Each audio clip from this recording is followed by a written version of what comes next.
Did you know that you can play hundreds of songs with 4 simple chord shapes? It sounds like this.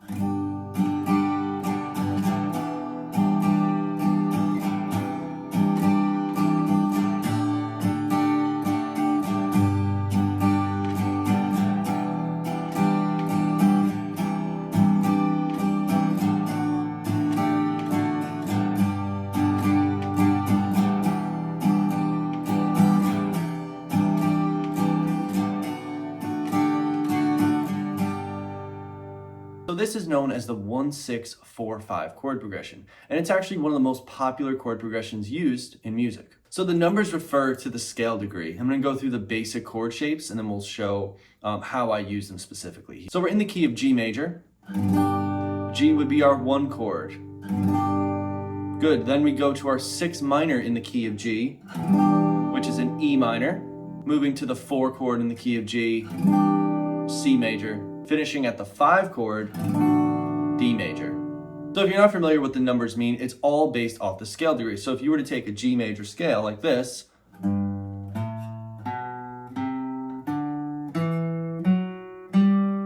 it's based off the scale degree, right? So your 1 chord is G, your 6 chord,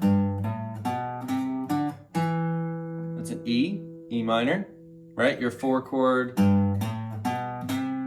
1, 2, 3, 4, it's a C, right? And your 5 is a D. So that's an easy way to find the numbers in any key. I have other videos for that with bar chords if you're interested. So now let's talk about the basic chord shapes. Starting here with G, this will be our home base. So this is our main shape here.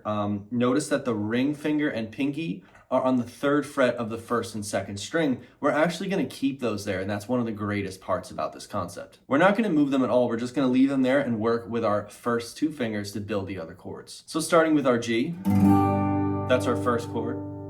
Then we're moving to an E minor 7. Now our 1st and 2nd finger are going to play the 2nd fret on the 5th and 4th string, the A and the D string, right? And you can ring out all 6 for the E minor 7 sound.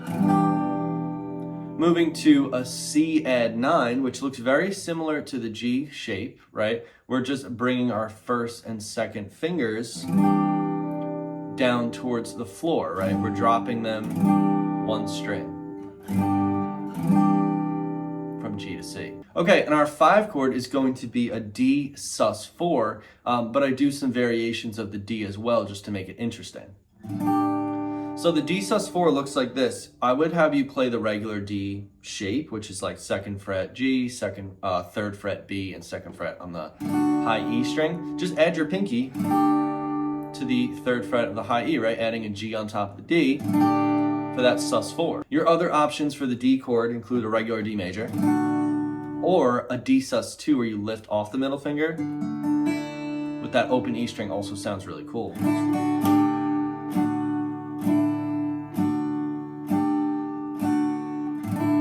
Right, so you have some variations on that. Okay, so let's go through, again, one of the most common strumming patterns that you see a lot, oftentimes in these beginner videos.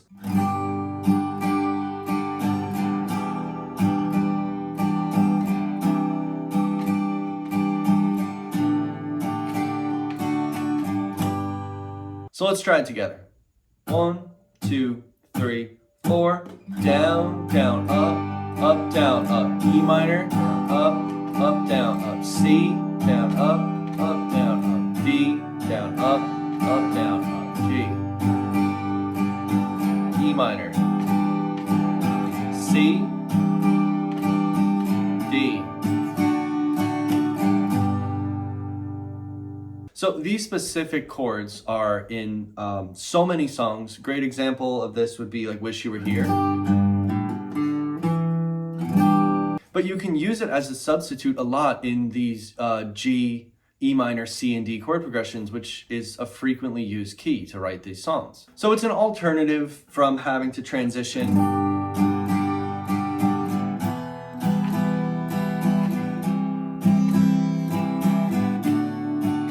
right to these traditional shapes.